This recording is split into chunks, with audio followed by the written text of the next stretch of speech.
పరమశివుని భక్తుడొకడు సాలెపురుగు జన్మనెత్తి గుడిలో శివునికి ఒక గూడు కట్టెను.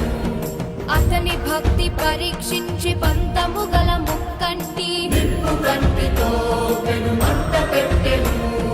భగ భగ భగ మండే లింగము కాపాడ సాలెపురుగు మంట దూకి ప్రాణముదలగా శివుడు కనికరించి హృదయాన చోటునిచ్చి కాళహస్తి పేరు మొదట శ్రీని చేచి శివుడు శిఖోహమనులాగా